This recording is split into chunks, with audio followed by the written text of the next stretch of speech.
Assalamualaikum warahmatullahi wabarakatuh. Saya Radin Taman Zulfahri, nomor induk mahasiswa 19 10 30 40 096 akan mempresentasikan tentang hukum diplomatik dan konsuler. Pengertian: hukum diplomatik dan konsuler pada hakikatnya merupakan ketentuan-ketentuan atau prinsip hukum internasional yang mengatur hubungan diplomatik dan konsuler antar negara yang dilakukan atas dasar pemufakatan bersama, dan ketentuan atau prinsip-prinsip tersebut dituangkan di dalam instrumen-instrumen hukum sebagai hasil dari kodifikasi hukum kebiasaan internasional dan pengembangan kemajuan hukum internasional.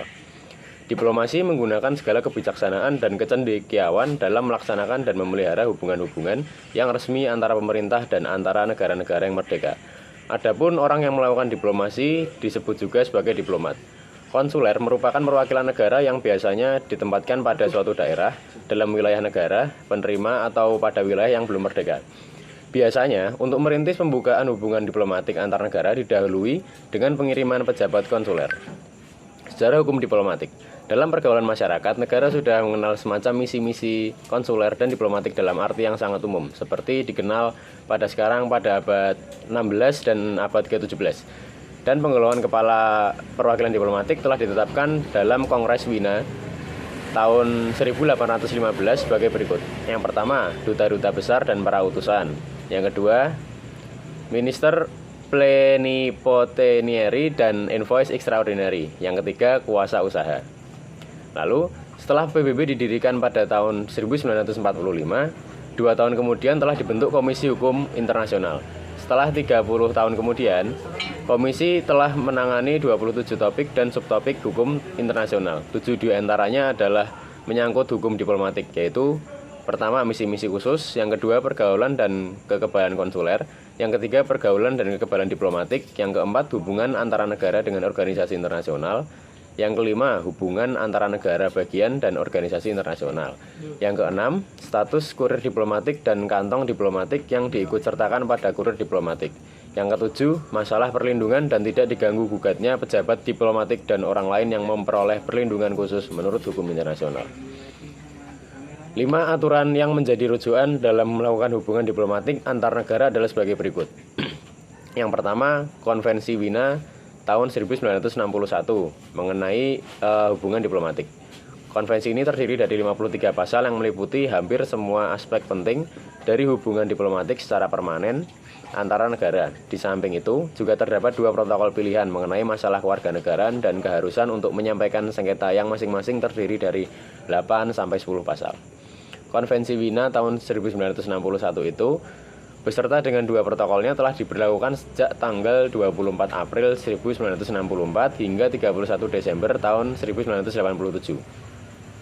Totalnya ada sekitar 151 negara yang menjadi para pihak dalam konvensi tersebut, di mana 42 diantaranya adalah pihak dalam protokol pilihan mengenai perolehan kewarganegaraan dan 52 lainnya telah menjadi pihak dalam protokol pilihan tentang keharusan untuk menyelesaikan sengketa. Yang kedua, Konvensi Wina tahun 1963 mengenai hubungan konsuler. Untuk pertama kalinya, usaha guna mengadakan kodifikasi peraturan-peraturan tentang lembaga konsul telah dilakukan dalam Konvensi Negara-Negara Amerika tahun 1928 di Havana, di mana dalam tahun itu telah disetujui Convention of Consular Agents. Setelah itu dirasakan belum ada suatu usaha yang cukup serius untuk mengadakan kodifikasi lebih lanjut tentang peraturan-peraturan tentang hubungan konsuler kecuali setelah Majelis Umum PBB. Komisi Hukum Internasional melakukan kodifikasi mengenai masalah tersebut. Yang ketiga, Konvensi New York tahun 1969 mengenai misi khusus. Konvensi Wina yang sebelumnya sudah kita bahas telah mengutamakan kodifikasi dari hukum kebiasaan yang ada. Sementara konvensi ini bertujuan untuk memberikan peraturan yang lebih mengatur terkhusus dengan misi-misi khusus yang memiliki tujuan terbatas yang berbeda dengan misi diplomatik yang sifatnya lebih permanen. Yang keempat, ada Konvensi New York tahun 1973 mengenai pencegahan dan penghukuman kejahatan terhadap orang-orang yang menuntut hukum internasional termasuk para diplomat. Dalam perkembangannya, hukum diplomatik telah mencatat kemajuan lebih lanjut dengan khusus mengharuskan melalui konvensi, yaitu suatu kewajiban penting bagi negara penerima untuk mencegah setiap serangan yang ditujukan kepada seseorang, kebebasan dan kehormatan para diplomat, serta untuk melindungi gedung perwakilan diplomatik. Pada tahun 71, negara Amerika telah menyetujui suatu konvensi tentang masalah tersebut. Dalam sidangnya yang ke-24 dalam tahun tersebut, sehubungannya dengan meningkatnya kejahatan yang dilakukan kepada misi diplomatik termasuk juga para diplomatnya. Lalu yang kelima, Konvensi Wina tahun 1975 mengenai keterwakilan negara dalam hubungannya dengan organisasi internasional yang bersifat universal. Pentingnya perumusan konvensi ini sebenarnya didorong untuk situasi di mana pertumbuhan organisasi internasional begitu cepatnya, baik dalam jumlah maupun lingkup masalahnya yang timbul akibat hubungan organisasi internasional dengan suatu negara. Tata cara pembukaan hubungan diplomatik. Menurut pasal 2 Konvensi Wina tahun 1961, pembukaan hubungan diplomatik antara negara-negara dan pengadaan misi diplomatik tetapnya dilakukan melalui persetujuan timbal balik.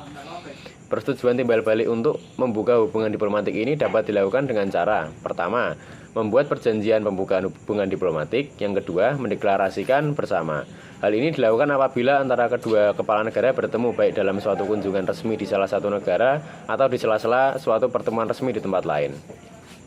Apabila kedua negara telah sepakat untuk membuka hubungan diplomatik, maka tahap berikutnya adalah 1. Pengangkatan. Yang kedua, penerimaan kepala misi diplomatik.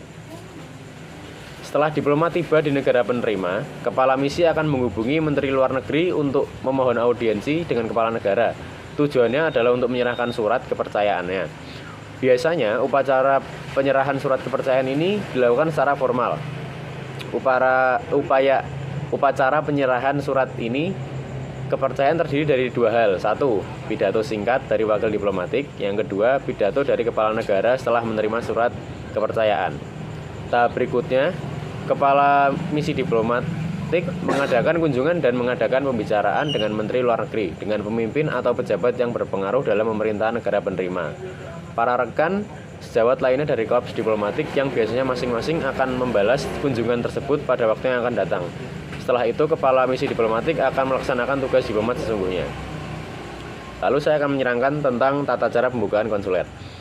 Konvensi Wina tahun 1963 pasal 7 mengenai hubungan konsuler menyebutkan bahwa suatu perwakilan konsuler yang berada di suatu negara bertugas untuk menjalankan fungsi konsuler. Dibukanya suatu perwakilan konsuler karena negara pengirim menganggap perlu dibentuknya perwakilan konsuler, mengingat kepentingan negaranya dan warga negaranya. Mengenai pembukaan hubungan konsuler,